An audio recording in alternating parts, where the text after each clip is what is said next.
What's going on, guys? Welcome back into the Fantasy Pros YouTube channel. It's been quite some time. It's been too long, as a matter of fact. I'm happy to be back and hopefully do better than I did last year in this competition, as I was reminded by my colleagues yesterday. But today we're going to be doing a live mock draft with me and 11 of our subscribers to the site, if you will. So thank you guys for first and foremost for participating. Those who are not in the mock draft, it's okay because we are going to be doing giveaways in the chat. So if you are not in the chat right now, make sure you like become a part of that, because as the draft goes on, we're going to be giving away some things, maybe some subscription upgrades, maybe some swag. I have no idea what they have planned for you, but I know Bobby was supposed to be in the chat, all that fun stuff. But we're going to be doing this mock draft. It is a half PPR draft. We're going to have one quarterback slot, 2 running backs, 3 wide receivers, a tight end, 2 flex spots, a defense, and 6 bench positions. So I also want to remind you guys, and first and foremost, thanks for being here. Make sure you hit that subscribe button on YouTube. We grew this channel so much last year, and I want that momentum to continue this year. So make sure you hit subscribe if you're not subscribed already, and like the video. Right now, there's 22 likes. I know we could do a whole lot better. We have like 400 people in here right now, just as we're starting up. So hopefully you guys could hit that like button. It really helps us out, helps the channel grow. And just so you know, when you hit subscribe, it's going to ask you to get notified on videos. I highly suggest you do that, because I personally am going to be doing a YouTube video for you guys, a lot more coming up as we get closer and closer to the season, some Q&As, things like that. So make sure, I don't know why you guys are seeing a lot of different videos here, but I'm here. So let's go ahead. I had it on. I'm sorry. That was on me, guys. But let's get into this mock draft and get started. So here we go. We're going to start the draft. Everybody has 30 seconds to pick. So therefore, if there's something that, if they take too long, basically they're going to get auto drafted, and that might be a good thing, might be a bad thing. I'm not really sure, but let's get started. All right, we're going to start the draft. I have no idea what draft slot I have. This is totally randomized. And it looks like Karen wound up with the number 1 pick. I am picking number 5. I am good with that. I actually like the number 5 spot. I feel like there's going to be an elite player there for me. I don't know if any of these fine people here are going to allow me to get who I want there. I can't even say who it is, because those of you who are tuning in, obviously you guys might be able to listen to this. So I'm trying to win this one. Obviously, I'm hoping that some people win some subscription upgrades, but yeah, I'm going to just go ahead and not talk so much throughout it. The number 1 pick, I put out an article the other day saying Ezekiel Elliott's my number 1 pick. He obviously just went there to Karen. Saquon Barkley, I'm not going to fault anybody for wanting to take him at number 1 overall. He's still a fantastic pick, but just understand Alvin Kamara. Okay, you guys didn't leave me with anything here, so I'm going to go ahead. I think I'm going to take Melvin Gordon. The ECR is telling me that it's David Johnson here. I'm not going to go David Johnson. I think Melvin Gordon is a proven producer year in, year out. I like the wide receivers, obviously, but I'm not going to take a wide receiver here when I know I can get one in the second round if that's what I choose to do. So I'm going to take Melvin Gordon here. He's just a proven producer. He plays for a high-scoring offense. That defense is only getting better. They have a really young defense, and they continue to get better, so he's going to be in the game an awful lot. So even though he doesn't come up with that crazy top 3 upside that some of those guys do, I feel like Melvin Gordon is just a fantastic pick there. David Johnson, you're going to see at the end of this week, I'm going to be coming out this morning. If you guys missed it, I came out with a Le'Veon Bell player profile talking about why I do or don't like him, some things to like, some things not to like. I'm going to be doing the same thing with David Johnson on Friday. That'll be up for you guys. So if that's what you guys, if you want to know how I feel about these players in depth, where I'm actually able to write and get my thoughts down on paper, that's what we do. So Le'Veon Bell just came off the board at 109. Let's see here. So there's no surprises here yet. We had David Johnson come off after me, DeAndre Hopkins, Devontae Adams. Those guys are interchangeable, 1-2. Le'Veon Bell at 9. That's earlier than I'd take Le'Veon Bell. I mentioned in that article, if you haven't seen it yet, I talked about him, and I don't believe that he is a first-round pick this year. And honestly, if you get to the middle of the second round, that's probably where I'd feel somewhat okay taking him, but it's not a pick that I would highly recommend any of you guys do, just because I feel like you're capped in your upside for him. It's a rare case where you're going to get some volume, but at the same time, how good is that volume? Are you okay with a mediocre guy that he might get 20 touches per game, but he's not going to finish as a top 6 running back, is what I'm saying. In relation to the article that I put out just the other day, basically saying the Jets probably going to be a bottom 10 scoring team, you have to finish in the top half of the league to finish as a top 6 running back, like in scoring. So unless you think Adam Gase is going to walk in there and turn that team into an offensive juggernaut, I highly suggest staying away from Le'Veon Bell in the first round. We had Julio Jones, Joe Mixon, Odell Beckham, Travis Kelce. Kelce's the hot topic. Is that, people have asked me, where would you be willing to take Travis Kelce? And I think right where he went, I think I have him as my number 13 overall player. I think that's fair. The issue with Kelce, and especially, with where you have to draft him right there at the beginning of the second, end of the first, is that you're already looking at the second tier players, right? You're looking at those guys like the Odell Beckhams, like the James Connors, Joe Mixons, and it's like they're not a totally bona fide stud that you can rely on every single week. So if you're taking Kelce, yes, you have a stud at tight end, but then you're going to be searching for alternatives at the other positions, and you're going to be like forced into second and third tier at either wide receiver or running back, and that's just really tough to do. So I don't want to take a tight end early. If he falls, I'll take Kelce, but I don't know how comfortable I am building my roster. This is going to take a lot of mock drafts, and that's what I'm going to do throughout the offseason. It's just a different mock draft so that it makes me, a little bit more comfortable in what I'm looking at if I do take Kelce at the beginning of the second. I'm on the clock here. You guys have definitely not disappointed by taking the running backs. The top 12 running backs are gone. Wide receivers on the board now, and it is Antonio Brown for me. Antonio Brown, I've mentioned the fact that, he's going to see a dip in production. That's going to happen because, he's going to the Raiders. Derek Carr has never supported a top-tier fantasy wide receiver consistently. And I don't believe that Antonio Brown's going to be nearly as consistent as he was in Pittsburgh, but he is going to get peppered with targets. Like, this is a guy that you're bringing in. They have a bad defense, so that defense is going to allow some points, allowing for more pass attempts. Hopefully Derek Carr kind of learned his lesson with Amari Cooper. You target your top-tier playmakers. But yeah, so I'm Antonio Brown, Melvin Gordon. I'm not mad about this start. I feel like Melvin Gordon is extremely safe. Antonio Brown's probably safe too. I think I'm lacking some upside, though. Like, I don't think Antonio Brown's going to give me number 1 wide receiver upside. I don't think Melvin Gordon is going to finish as a top 3 running back, but I do know if he's healthy, he's going to finish in that 4 to 6 range. That's just what he does every single year. And now George Kittle comes off the board as the second tight end. This is around the area where he's going to go. I feel a little bit better taking Kittle or Ertz at the beginning of the third than I do in the second, just because, again, you're going to put yourself behind the 8 ball at another position. So if you take Kittle there, that's fine. Just make sure you lock up a running back and a wide receiver at those other 2 spots. Don't take 2 running backs and a tight end because your number 1 receiver is going to be like Tyler Lockett, and you don't want that to happen. So, Zach Ertz, I'm curious to see if he comes off, and he does at 3-1. So, so Karen had a good start. I like her start to the draft. So she started out by drafting Ezekiel Elliott number 1, my number 1 overall pick, and then she grabs Ertz and Keenan Allen at the turn.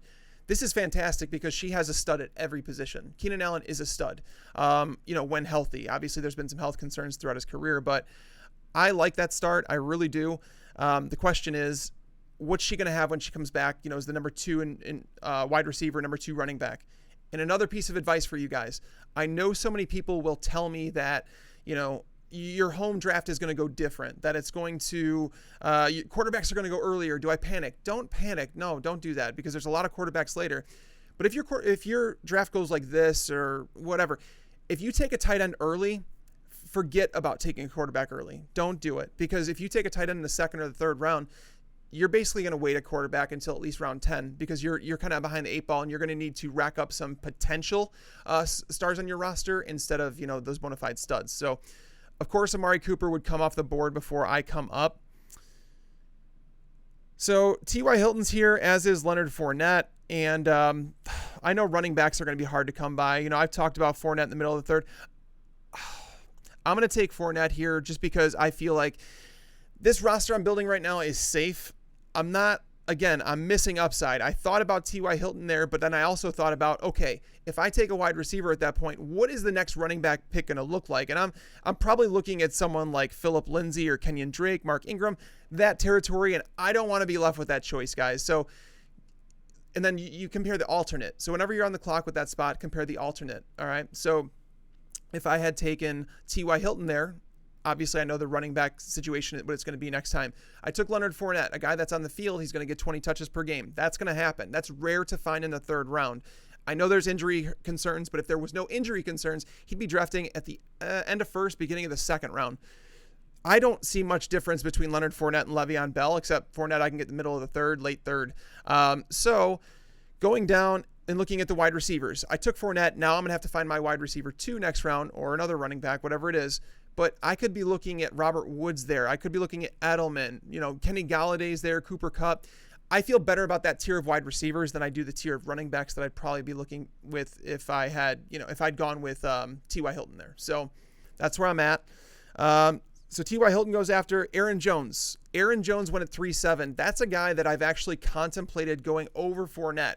And I don't blame anybody if they wanted to. And honestly, it's a pick that I should have contemplated making, just because I mentioned to you guys that I don't know if I have the upside I want in Melvin Gordon and Antonio Brown. I feel like they're safe picks, they're high volume, that's good. But you're going to need someone that could be a league winner. And I think Aaron Jones could be that guy this year. I've talked about him a lot on the podcast lately, and the fact that if Matt LaFleur decides I'm going to stick with one running back, Aaron Jones is that guy, and Aaron Jones is the best running back on that team, and it's not even all that close. So that's where we're at here. Adam Thielen finally goes off the board at 3.11. That's kind of surprising because Thielen typically comes off at the beginning of the third round. I think he's a fine pick there. He's another guy that I kind of put in that conversation where it's like, okay, he's going to give you a solid floor. I don't know if he's going to ever finish as a top 3 fantasy wide receiver, but it's a solid floor. We'll take that. So it's coming back up to mine. I'm going to start hiding the drafted players. And if you guys haven't done any Draft Wizard, if this is like you're looking at this and you're like, whoa, what is this? This is Draft Wizard. When this came out, it was before I was with FantasyPros. So I used this way back when they came out with it. And it's improved over the years. There's a lot of different things here. So first things first, I'm going to hide drafted players so I can see who's available instead of scrolling, which is good. But the neat things that you find here is the draft board.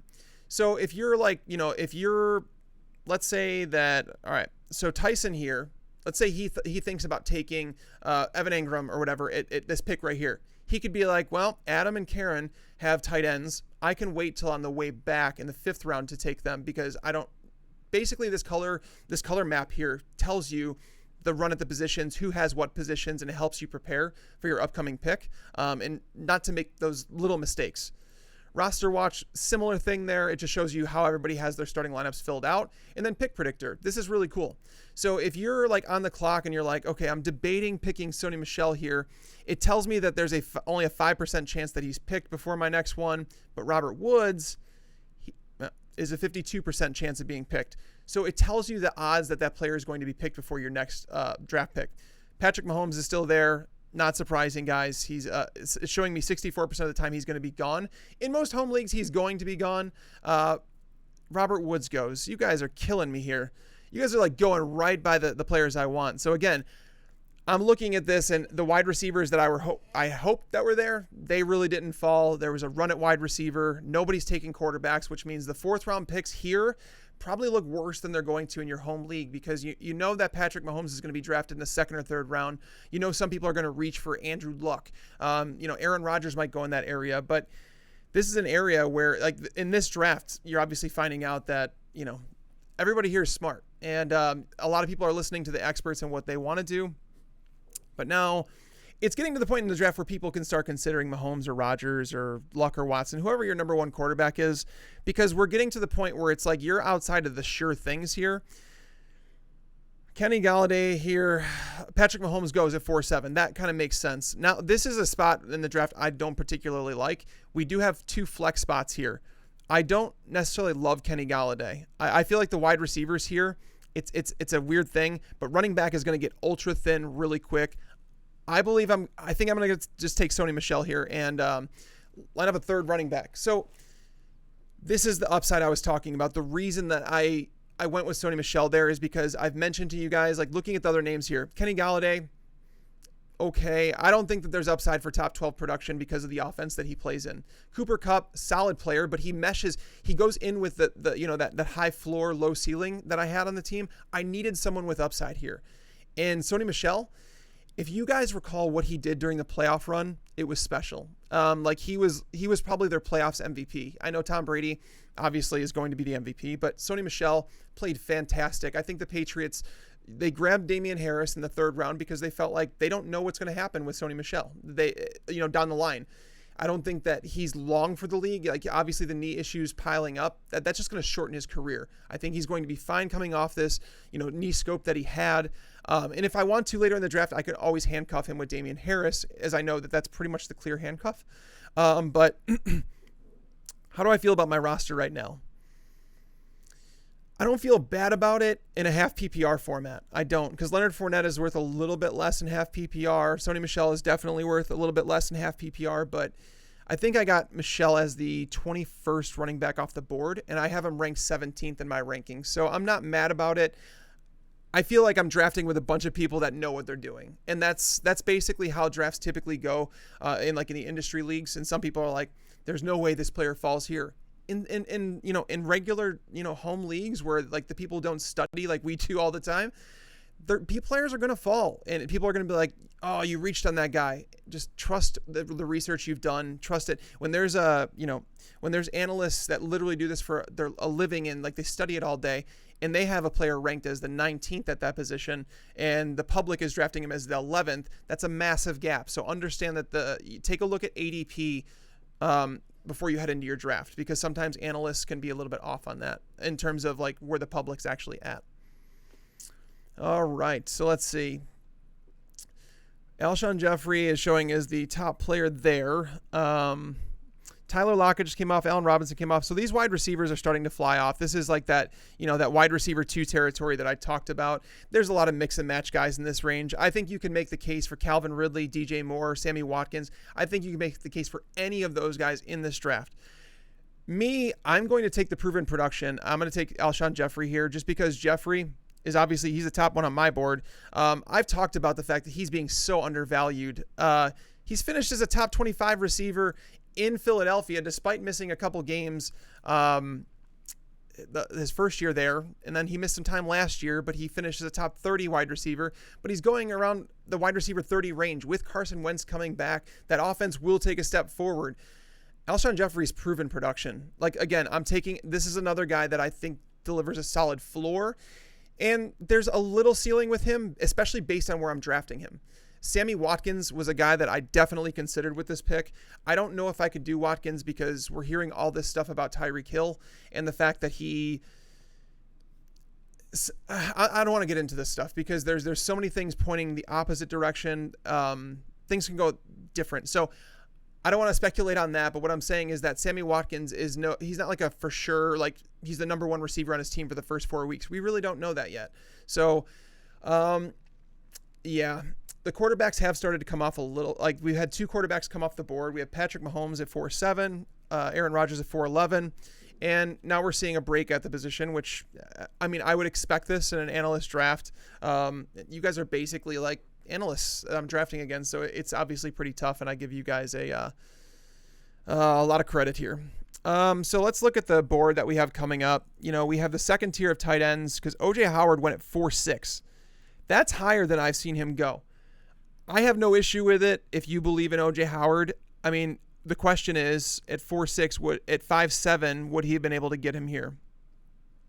I don't know. So that's Alexis, I think, if I'm not mistaken, I should just pull up the draft board. Alexis, yes, you took O.J. Howard in the 4th round. I think O.J. Howard could be in the conversation of Kittle and Ertz next year. It would not shock me at all, and actually I'm kind of depending on it. So if you're in a dynasty format, I would definitely contemplate going to see what the O.J. Howard owner wants for him, because he might be willing to sell lower than he's worth. And I think O.J. Howard, to me, is a top 2, top 3 dynasty tight end, and I think that if you buy in now, you're buying in before that price gets out of control. Like, have you tried to buy George Kittle in a dynasty league recently? Don't, because it's going to end up messy. All right, so this second tier of wide receivers is really closing up now. So obviously I'm happy I grabbed Alshon Jeffrey there because Jarvis Landry, he's ideally a 3. That comes with a higher floor for a 3. Tyler Boyd, a lot of people have told me that I'm too low on Tyler Boyd based on what he did last year. Guys, understand it's a brand new offense. Understand that A.J. Green was missing for part of that year, with the injuries that he dealt with. John Ross was not involved in the offense very much. There's a whole lot of things. And Tyler Boyd, just 1 year of production, yes, it was impressive. But there's also 1 year of non-production where he was very just like a plotter, like a mediocre player. It could be like a Quincy Enunwa situation where he pops up and then he goes away. I'm not saying that's what's going to happen with Tyler Boyd. I'm just saying there's a little more risk than people think with him. That's all.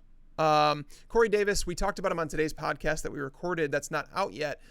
Bobby said that he would be jumping for joy if Corey Davis was his number 3 receiver. I don't belong in that camp. I'm not part of that because I think he's an okay wide receiver 3 to have, but I don't think that he's someone that you should like be targeting like, oh my God, if I don't have him on my roster, I'm going to lose my mind, because it shouldn't be that way. All right. So there's actually better running back targets than I thought there would be at this range in the draft, like David Montgomery, Tariq Cohen, Lamar Miller, Tevin Coleman. We're in the middle of the 6th round now, where it's getting a little bit. That's what I'm saying. With so many good names there, it's tough to justify taking another pick on a running back, but there's some good value to be had there. As I mentioned, the wide receivers, we're into the tier now where it's like you're taking some guys that you're hoping break out, but not necessarily too crazy high on. Tight ends, we're now in that tier where it's like we're seeing those guys leave. Deshaun Watson just comes off the board. Watson is someone that I think can contend for the number 1 quarterback spot this year. I just feel like that team's built to pass the ball an awful lot. So now we're back to me again. The wide receivers here, I'm not loving them. I'm going to go to the running back position and take some upside. I talked about the concerns that I have with my team right now is that it's too floor dependent and not enough ceiling. Tariq Cohen doesn't have the floor I want, but he absolutely has the ceiling. He is going to be my pick to fill that second flex spot. So now that quarterbacks are starting to go, we're going to start to see some value in the later rounds, because once those quarterbacks and tight ends go, that means you're going to be looking at, players falling a little bit further than they should, because teams they're not drafting a running back or a wide receiver. So do I like where my draft is right now? I'm not mad at it. This is definitely not the best team that I've drafted. I'm not upset. I feel like I do have an RB1 and another potential RB1. I have a wide receiver 1 and a wide receiver 2. And then in my flex spots, I have a potential RB1, because if Sony Michel's healthy and he's on the field, he's going to be an RB1 in fantasy football. Tariq Cohen, there's the upside I wanted. So basically, I did succeed there. Now I'm left without a tight end. I don't have one of the top tier tight ends, and that's okay. I stream the tight end position fairly well. I've done that over the past few years. I think I take it back because there's dynasty teams where I'm different, but in redraft formats, I think I had a high-end tight end on 2 of my teams. One was Travis Kelce, because that was a keeper league. He was one of my keepers. And the other one, it was an auction, and I got Rob Gronkowski at a discount. And as it turns out, that discount was crap because he wasn't worth what I paid. So, all right, Tevin Coleman, Lamar Miller, Corey Davis. Yep, some of the values are starting to come off the board. Like Lamar Miller, if you're going to go the approach of like you're going to take a stud running back, you're going to load up on wide receivers and a tight end, Lamar Miller's not a bad RB2, guys. Like, honestly, like, so can we talk about that for a second? Like, is there a massive, massive difference between what you're going to get out of Lamar Miller and what you're going to get out of Le'Veon Bell? Le'Veon Bell's going to get slightly more touches per game. I'll say that Le'Veon's going to get 2 or 3 more touches per game. The scoring potential, I would argue that's in Lamar Miller's favor. Lamar Miller can contribute in the passing game, but there's a lot of receivers there to steal those targets away from him. So he's not going to have as crazy high as a ceiling as Bell there. But again, the Jets did add Jamison Crowder there. They have Chris Herndon, which a lot of people think that he's going to break out. They have Robbie Anderson. A lot of people think that he could be a fantasy superstar. So all of a sudden we're looking at these guys and it's like, is there enough to be a 5-round difference between Lamar Miller and Le'Veon Bell, or sometimes a 6-round difference? No, there's not. So Lamar Miller, I give you that. There's kudos for that pick at 6'10", taking him.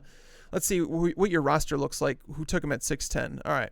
So that particular team has Christian McCaffrey, Marlon Mack, and Lamar Miller. That's really good. Mike Evans, Kenny Galladay, Tyler Lockett, Tyson. This is a solid draft, man. You're kind of looking like me in the fact that we didn't reach for a tight end, which is fine. We didn't reach for a quarterback. That's fine, because quarterback is deep as we know it. I won't fault these 4 people for taking these guys, just because you're probably going to get some more consistency than we would. And Tyson, you suck. Thank you for taking that, because Evan Ingram was like legitimately the last one that I was going to consider at tight end there, that I was like, Evan Ingram, if he falls, because I have Evan Ingram slightly ahead of Hunter Henry, because I feel like the floor is higher, that you're going to have less volatility. So that was a great pick. I'm really liking your roster there, Tyson, and I'm pretty mad about this. So We're back to me, and thank God he fell. All right, so people have known me to be a Will Fuller hater, and typically, yeah, I mean, I was, because people were drafting him as a wide receiver too, but I am not 100% not opposed to grabbing him as my wide receiver 3 with my flex spots already filled. And why? You guys can probably answer this question. It's been a theme that I've been talking about throughout this entire draft, and how I had a high floor team, and I need to start adding some players that give me a weekly winning ceiling. And Will Fuller does that as a wide receiver 3. Most wide receiver 3s that you draft, like let's go through them right now that are being drafted in this range. You know, Marvin Jones, Dante Pettis, Corey Davis, Tyler Boyd, Tyreek Hill. It's a high ceiling pick, but again, we don't know if he's going to play. Those are the players being drafted in this range. You have Sterling Shepard, Christian Kirk, Golden Tate. None of those guys, like a lot of them aren't going to be weekly producers, but not really any of them have given you like week winning upside. The ones that do, again, Will Fuller is one of those guys. Marvin Jones, technically, but he's dealing with a relatively bad offense, and Kenny Galladay's a year older, you know, and Marvin Jones a year older. I just feel like that gap is going to close between those two. And I would have debated Marvin Jones over Will Fuller, but obviously Jones went before that. So, but yeah, Evan Ingram and Hunter Henry, that's the tier that I think you should cut off your tight end love at, where if you don't get one of those top 6 tight ends, I feel like you could potentially wait at the position. Now, granted, there's going to be some people that believe in Jared Cook because he's playing with Drew Brees. There's going to be some people that believe in Eric Ebron because, well, last year. Some people believe in Njoku, that it's his 3rd year in the league and that he could potentially break out. There's a lot of people that could talk about those, like Vance McDonald. Again, another high upside player that we have never seen do it on a consistent basis, but I understand it. I really do. So those are all tight ends that you can think about with that, like as the next tight end off the board, as a matter of fact. I would consider all 4 of those guys. And then after that, you get into the guys that have a role in the offense but don't exactly come with massive upside because they're like the number 4 option on the team or whatever. So again, understand who's on the board, where you're at as a team. Always assess your team as you're going through it. Like, understand who you've drafted. If you draft, like going back to the first round, if you draft someone with like high risk around this area, like let's say that you take Joe Mixon, I think that he's somewhat risky because they drafted 2 running backs. They say Giovanni Bernard's going to be more involved. It's a new coaching staff. We don't know. If you draft James Conner, that's some risk. And like, so when you start doing that, you have to surround those risky players, like, and be honest with yourself. Surround those guys with upside guys, or with guys that offer a high floor, like a Lamar Miller. But always be willing to assess your team and like look at it from a realistic thing. Like saying the best way to do it, like, is to look at your team and say, if I were to be playing against this team, am I concerned? And I hope that when people look at my team, they're like, Jesus, like, if this guy doesn't go off, that guy's probably going to go off. Like, you just look at it like that, where I feel like I have a bunch of floor guys, and then I've added now Tariq Cohen and Will Fuller, who are more volatile, absolutely, but they also give me upside in my lineup. All right, so let's see. Lesean McCoy is someone that I shouldn't be telling people this because they're probably listening, but I would not be drafting Lesean McCoy anywhere close to this range. I think the best bet for McCoy, I've taken him in a few best ball leagues, and let me explain why. Because I think there's a chance that Buffalo is holding out hope that one of these other teams that's pretty thin at the running back depth chart has an injury in training camp, because it always happens, right? And I think they would ideally trade Lesean McCoy because, one, you don't bring in Frank Gore as a 35, 36-year-old veteran and have him sit on your bench. Frank Gore would not sign with your team if that's what he was going to do. You don't bring in TJ Yeldon as a free agent, as one of the better pass catchers, I would say, available in the free agent market. And then you don't draft Devin Singletary if you're happy with Lesean McCoy. Now, granted, he's only got 1 year left on his contract. They could have cut him, though. Like, they could have lost this money. They have running backs in the roster. They're not winning a Super Bowl in 2019. So I think Lesean McCoy, there's still a chance that he can get traded. So he's fallen to like the 45th running back in best ball. I'll take him there and put him on a roster just because I'm like, we'll see what happens, All right. It's back to me, and Jesus, you guys' drafting is a lot better than usual. We're in the 8th round, and I'm looking at this, and I'm going to take the upside, fellas. I'm going to go Baker Mayfield here. This is where I will say the end of the 8th round, well, middle to the end of the 8th round, I am good to take Mayfield here. I don't. There's nobody on the board at running back right now. Wide receiver, absolutely not. But there's nobody that's guaranteed production. So I can find guys there. I'm still waiting for someone to draft Darrell Henderson very soon because I know it's going to happen. But again, I added someone. I think Baker is going to give me consistency. I think there is a ceiling, but I don't think it's as high as people think. Like, he will have weeks where obviously big, but I think the Browns defense is like one of those sleepers this year that can outperform. Like, that defensive line is nasty. Their secondary now adding Greedy Williams alongside Denzel Ward. That's just straight up nasty. So I feel like that can be a better defense than people think, therefore limiting the pass attempts a lot more than last year. That's the concern I have. Tyson, I hope you draft someone that I don't want because it was frustrating watching that last time. And like literally praising your roster. Anthony Miller, that's an upside play. Okay. So anyways, but Mayfield, I think he definitely comes with a higher floor. Like he has more rushing ability than a lot of people realize. He didn't run much last year, but I think he can. I think he's one of those guys that can rush for 200 or 300 yards if he needs to. So there's that. And let me take a sip of this. All right. So let's see here. This is the moment where guys are starting to reach for their guys, which is why I took Baker Mayfield there. Matt Ryan was someone that I definitely considered. Those two are hand in hand in my rankings.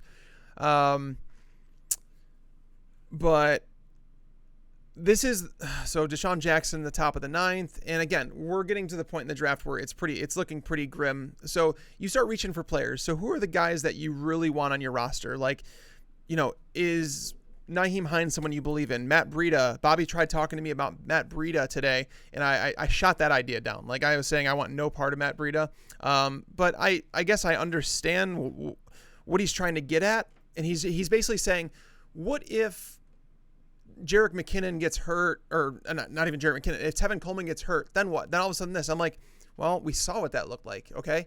Jerick McKinnon was hurt last year, and Tevin Coleman wasn't even on the team, so therefore Matt Breida had his chance, and he's been on the team for 2 years. That obviously didn't stop Kyle Shanahan from going out and getting Tevin Coleman. Matt Breida's third on the depth chart, guys. That's how it works. That one is like cut and dry for me. Like Matt Breida, I'm sorry. He's actually a solid football player, but he's not someone that I would draft this year. Russell Wilson, now that's a steal, okay? At 9-3, Russell Wilson falling there. He doesn't come with the upside he used to because he's not running the ball anymore. Like, well, very rarely does he run the ball. So he's losing that upside. They're not passing the ball a whole lot. He was crazy efficient last year. He threw the ball just over 400 times, which is stupid. Like, you have Russell Wilson, one of the best quarterbacks in the league, and you're not throwing the ball. Guys, I'm pretty sure it's upside time, and I know it's got Jared Cook here as the number 1 tight end. This is the ECR. ECR says I should take Jared Cook. I'm not doing it. I'm going to take Eric Ebron because he offers me upside. I think Jared Cook is going to be a bust. I don't want Jared Cook on my team. And here's the reason. I'm going to throw this out here. So, and by the way, guys, if you guys have not yet, if you're just getting here, make sure to subscribe to the channel and like the video. We're now up over 100 likes. I appreciate that, guys. But there's a lot of you guys in here. Please do me a favor and subscribe to the channel and like. I am going to be doing some Q&As pretty soon on the YouTube channel, so make sure you get notifications on that. Definitely appreciate it. And now we're getting to the point in the draft where Jared Cook went after me. I knew that was going to happen because like tight end, it was tight end heavy around this part of the draft. And I knew after me, there was quite a few teams. We had 1, 2, 3, 4 teams without tight ends.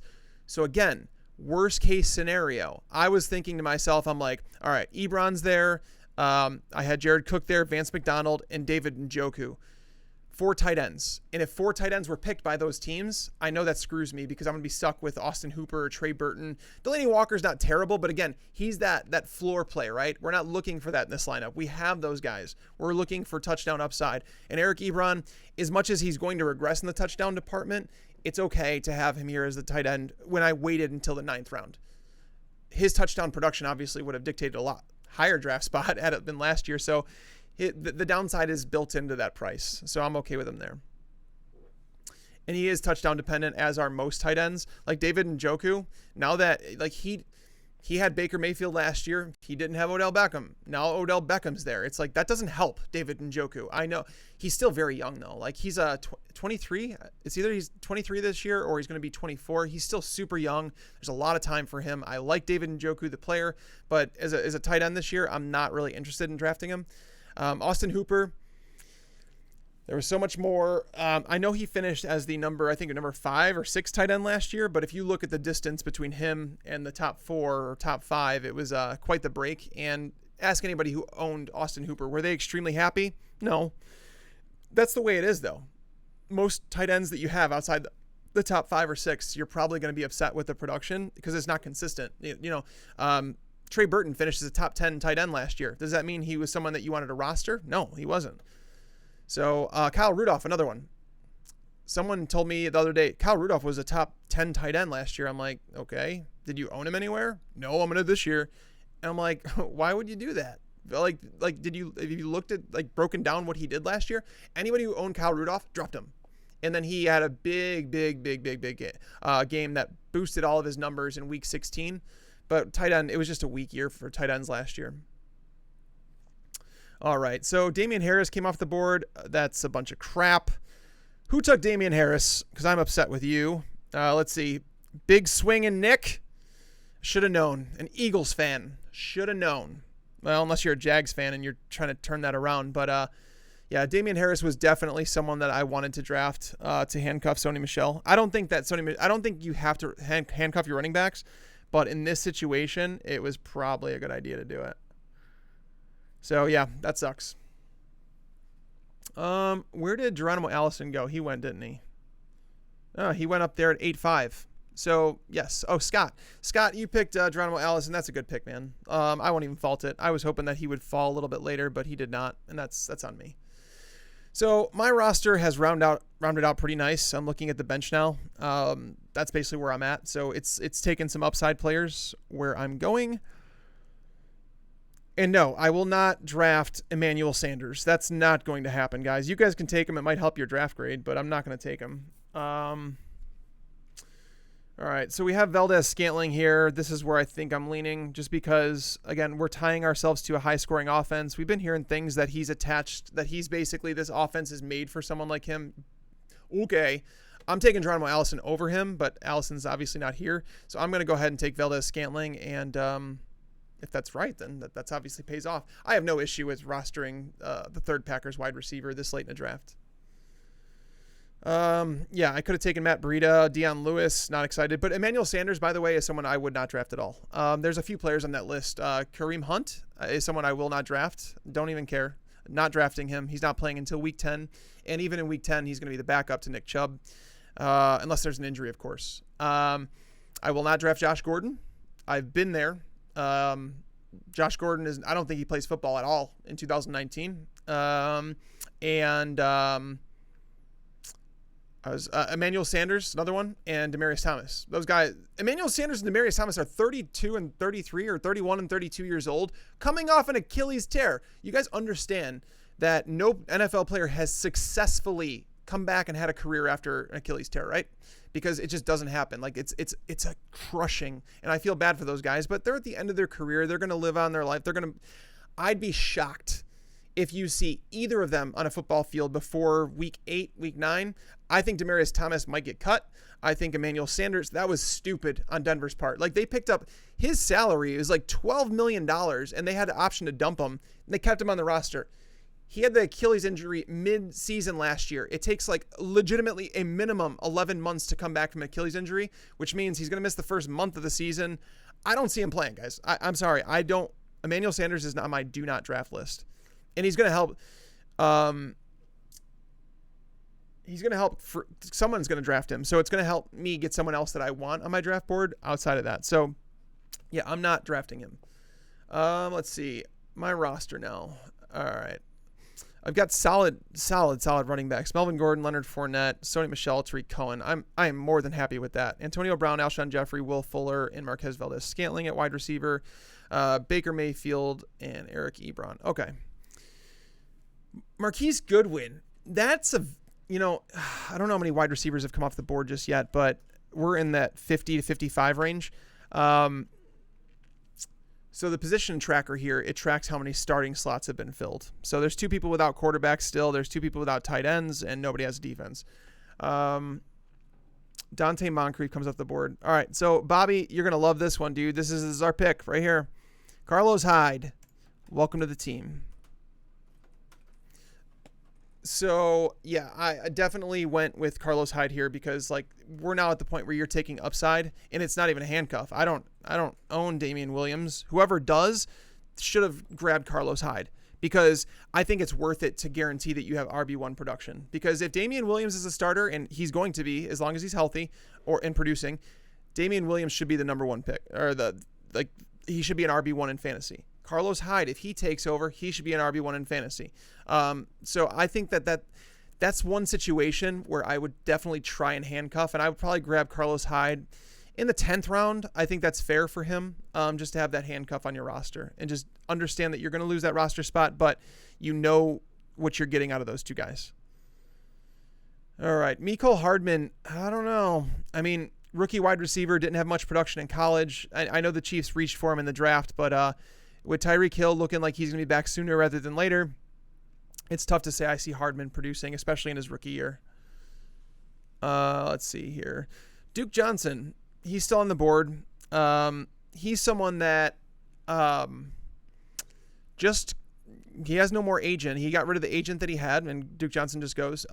He got rid of his agent just recently, and I'm guessing it has something to do with the fact that that agent that he had did not get a trade done between him and the Browns because he wants out of town. I don't blame him. He's been underused the entire time he's been there. Granted, it's a new coaching staff now, but Nick Chubb's there. They signed Kareem Hunt. There's a lot of worries, so I understand why Duke Johnson wants out, and it's very possible we see him. I would think that the team that would take a shot on him is Tampa Bay. That makes the most sense to me. They don't have a true pass catcher in that. Peyton Barber's not a pass catcher. Ronald Jones not really a pass catcher. So I think that Duke Johnson can live up to more. You know what I mean? Because Peyton Barber has been like a plotter in terms of like not offering much big playability. Ronald Jones hasn't shown it yet, but you're not going to have to give up much for Duke Johnson. So why not? I think Duke Johnson. I would be very, very intrigued with him in fantasy football. I would definitely take a stab at him in maybe the 9th round if he goes to Tampa Bay, maybe even sooner. All right, so Austin Hooper, Trey Burton, those are the someone I think grabbed a backup tight end. Yeah, because there's been 12 tight ends taken and only 11 spots filled. So we can go down here.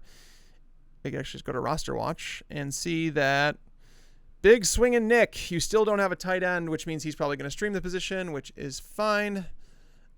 Right. But then again, the streaming position, that's really tough for Draft Wizard to justify, right? Because basically what it's looking at is your roster saying that this is your team, right? And you're trying like that. That's why tight end to me, it's the position that I'm okay with it being one of the worst. And that's why. So Nick, I actually, if that is your name, I actually think that that's the one position to punt if you have to. All right. So who's going to draft Kareem Hunt? Because he's still there. That's going to happen. I already told you guys I won't draft him. And what? 12-6. Alexis. What the hell, bro? Or girl? I don't know. Alexis can go both ways. Maybe it's girl. But either way, I'm upset about this because Devontae Parker, I never have to draft him in the 12th round, but here we are, and I'm sad.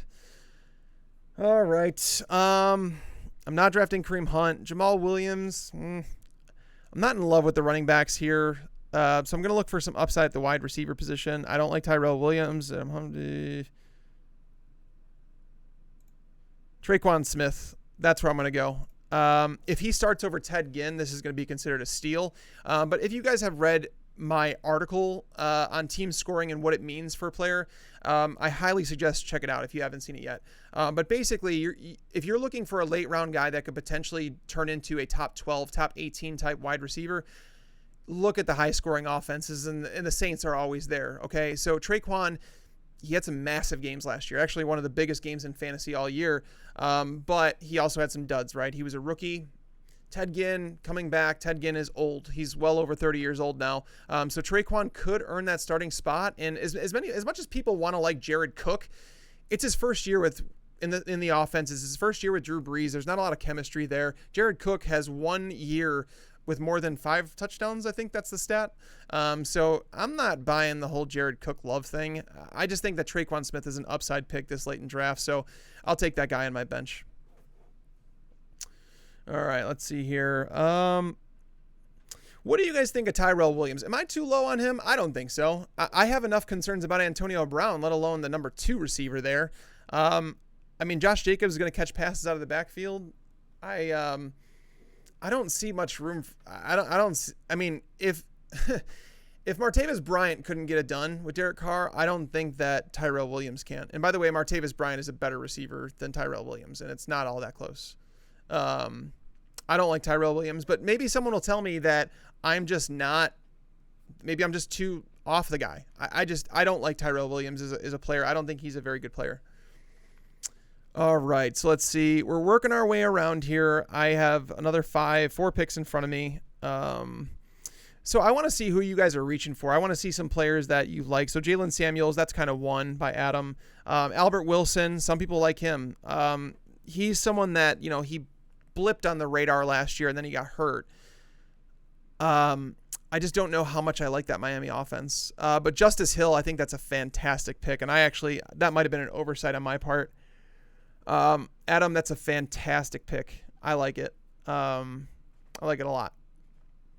He's someone that he's going to contribute right away. But eventually, if Mark Ingram can't stay healthy, and I mean, Mark Ingram is 29, 30 years old. So the end is coming for Mark Ingram, and Justice Hill is a guy that reminds me of Reggie Bush. Not quite as explosive, but that's who he reminds me of. All right, and then the wide receivers. Am I going to do it? Am I going to take Bobby's boy here? I think I am. Because everybody listens to the podcast. Everybody's drafting here. Adam Humphries is very, very low upside. I don't like Marquise Lee, maybe. Let's go David Moore. We'll go David Moore here. I'm gonna take one of Bobby's guys. So we're loading up on upside wide receivers down here. Again, if you notice, my wide receivers on the bench are tied to Green Bay, New Orleans, and Seattle. 3 potent passing attacks. As low volume as Seattle was last year, I do anticipate more pass attempts, and David Moore obviously didn't play all last year. He came into the starting lineup, and from the sounds of it, he's going to start in 2 wide receiver sets, him and Tyler Lockett. So I'm starting to buy into it. Bobby's been all over this one. He's saying that David Moore is the wide receiver he thinks that is going to lead that team. I don't think that, but I think that he does present some wide receiver 3 capabilities. All right, so let's see. All right. Chicago Bears off the board. Jay Jets takes the Bears. I hate to say this because it's obviously my team, but I think the Bears defense takes a big step back this year. They're still going to be a good unit. They are, but without Vic Fangio, that's going to hurt. It really is going to hurt that defense. Vic Fangio. So to put this in perspective, the Bears, when they signed Matt Nagy, I said the first thing I wanted them to do was to bring back Vic Fangio. The free agents were like a secondary concern for me. So when they brought Fangio back, that was like literally, okay, I can breathe again because I love the guy as a defensive coordinator. I don't know how he's going to do as a head coach, but if he does struggle, I hope he comes back to Chicago as a coordinator. But either way, that I think it is going to hurt. I know a lot of people feel like the talent's there, and there is talent on the roster, but what he did with that secondary and the way that he disguised things, I just believe that he was a difference maker as a coordinator. So let's see here. Jared Goff is still on the board. Had I known that he'd be here in round 14, I would have waited and taken Jared Goff. I have him as my number 8 quarterback. I have Baker as my number 5. So yeah, I don't think that there's a 5-round gap between those two, sadly. So I mean, I wish I would have waited and taken Goff. That would have been better. John Ross off the board. You guys are just taking some of my sleepers here. I see Jordan Reed comes off the board. That's a fantastic pick. Even Jimmy Graham came off the board. So, yeah, You guys are tough to draft against. I will say that. I don't know what my grade's going to be. I don't know if I'm going to get made fun of by my FantasyPros brethren again next year when this comes around, but I hope not, because I do like my team. I'm not like, oh my God, overly in love with it. I love the fact, by the way, that I have 4 players with a bye in week 10 in my starting lineup. And by the way, I don't ever pay attention to bye weeks. If you guys, unless you're in a best ball format where you have to worry about that with quarterbacks, tight ends, or whatever, don't pay attention to bye weeks. If things fall like they did for me here and I have 4 bye weeks in one, that's awesome. I can get all out of the way in 1 week and just take the loss. That's fine. I am more than okay with that. So, but bye weeks, guys, don't pay attention to them. Just don't. All right. So I need to figure out who I'm going to take with this pick. Nah, I'm not really feeling anybody here. Oh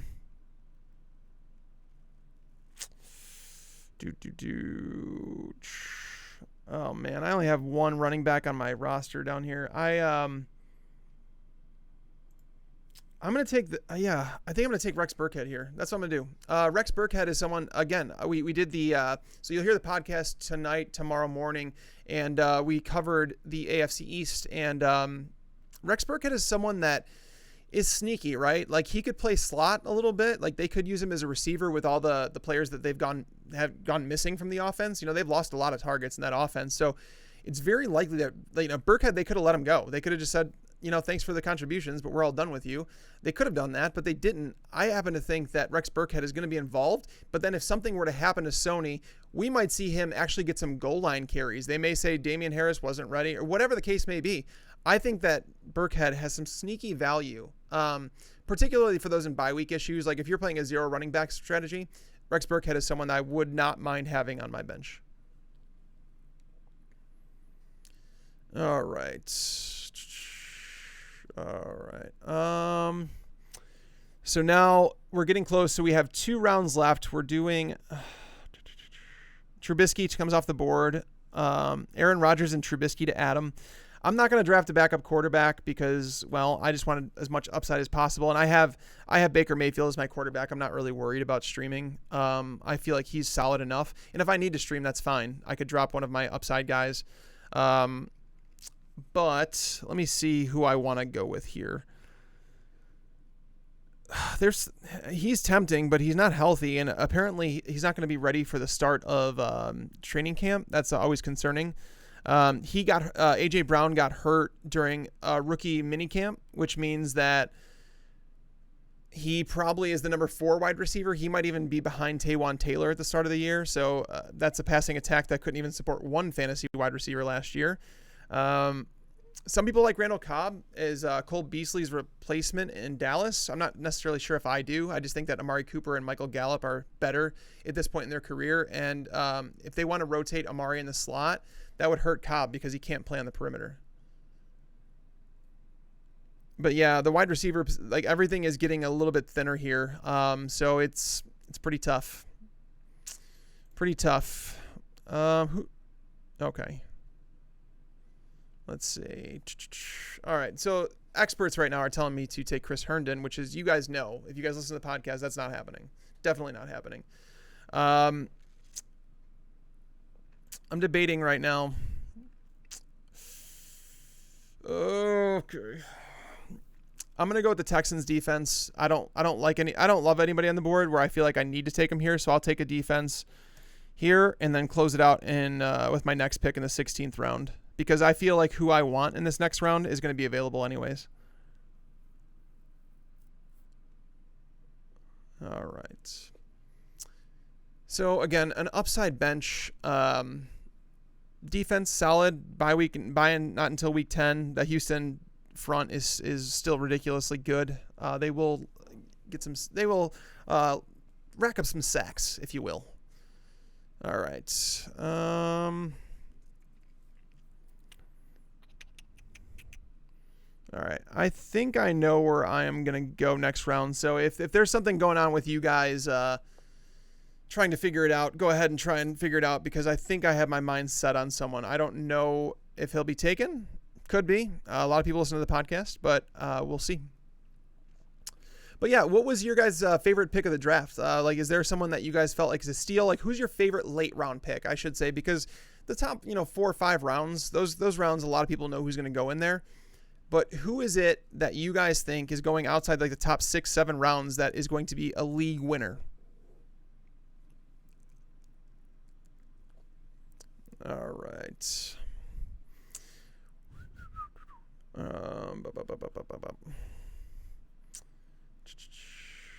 Yeah, Adam Humphries, I don't want, guys. Just as a hint, he's been sitting there atop of this for a long time, but I don't want him. The running backs are ugly. I don't know what's going on in Baltimore. I would imagine that one of Kenneth Dixon or Gus Edwards gets cut, and I don't think it's Gus Edwards because Harbaugh seemed to like him a lot. So I don't know. Frank Gore, he could be a starting running back, which is kind of crazy to say. Chase Edmonds is the handcuff to David Johnson. TJ Yeldon I like, but again, I'm worried about that situation. In Buffalo, I don't think I want to draft any of the running backs. Malcolm Brown, is he the actual handcuff to Todd Gurley? Some people don't know. Like, that's the thing. We're at a point now where we're speculating on who that is. So Jalen Richard comes off the board. Not into that. Josh Jacobs is now their pass catching running back. If they have Jalen Richard out there seeing the targets he did last year, then they're crazier than I thought in Oakland. As odd as it sounds, my pick is at the top here. You guys remember who I took at tight end, right? Eric Ebron. One of these two is going to finish as a top 8 fantasy tight end, and Jack Doyle has a chance to actually outperform Eric Ebron, and I'm the first to admit that. He actually outsnapped him, out-targeted him, everything when they were on the field together. It's just Ebron had the touchdowns. I think Doyle had 3 touchdowns and Ebron had 9, and that was the difference. So I think Jack Doyle is a fantastic late-round stab. I think he has just as much upside as any of these wide receivers I'm going to get down here. Like, Taylor Gabriel, he's going to lose targets this year. Onenwa, I don't like that offense. Equinemius St. Brown, no, I think he's fallen out of favor. Like, there's just nobody here that excites me anymore. So I just felt like taking a tight end there would make the most sense because Jack Doyle has flashed before. So hopefully one of you guys got that one. No winners? Nobody picked Jack Doyle when I had Eric Ebron on the roster. Come on. All right. Ryan says check again. I was just able to look at the chat now that I'm done drafting and I don't have to worry about it. But nobody guessed Jack Doyle. Doyle will be the steal of the draft this year. It's possible. It's possible again. All right. So here it is, guys. I don't know what a B+ means in terms of the standings because I feel like everybody here is solid drafters. So I don't know if anybody got an A. But let's go to projected standings and take a look at how many people are going to get upgrades because I got a B+. There we are. So number 4. I got number 4. We have Tyson, J-Jets, and Summit ahead of me. Aaron in 5th, Karen in 6th, Alexis in 7th, Adam in 8th, Scott in 9th, 10 Feast Juiced, 11 Darius, and 12 Big Swing and Nick. Yeah, I'm sorry about that. But as for starters, you guys can see when this happens, you guys can base it on your own cheat sheet. You can base it on FantasyPros ECR. You can do whatever you want to see how your draft went according to how you feel. But then it breaks down your starters and your bench on this sheet. And then we go over to draft analysis and you can see who were steals. So it highlights which ones were 2-round steals. Like I got Baker Mayfield as a steal. Jack Doyle was a steal. You could see Tyson had 3 steals there that they're showing. And it goes through and just highlights those things. And then you could also see who was reach. Was there any 2+ round reaches? There were. I reached on Traquan and David Moore. There were reaches all over the place. So if I hadn't reached, maybe it would have given me a better grade. I don't know. But then it goes through team analysis, final draft board, team rosters, everything you could possibly want in a mock draft site. And that's the thing. You could do this against friends. You could do this against bots. You could do this against experts, whoever you want. It's all included with the Draft Wizard. So make sure you guys definitely practice on this offseason because believe me when I say the first draft you do of a season is never fun. Because you look at your team and you're like, whoa, everything went different than I thought. So if you do mock drafts, you prepare yourselves for like any different situation. Again, you could draft against ADP, ECR, robots, whatever you want to draft against, other people. You can do that to prepare yourself for any situation. And make sure, again, you guys subscribe to the YouTube channel right now because I'm going to be doing some live Q&A videos coming up soon. I'm going to be doing some like recap videos from the preseason. there's videos coming up for you guys in the YouTube channel. We're going to be starting them up. This was just the start of many, guys. So make sure you subscribe to the channel, like the video, and click to get notifications when we go live in the future so you guys don't miss those when I do those live Q&As. But thank you again for showing up. You guys are always extremely supportive, and I appreciate that. So that's going to wrap this episode up. So until next time, guys, lights out.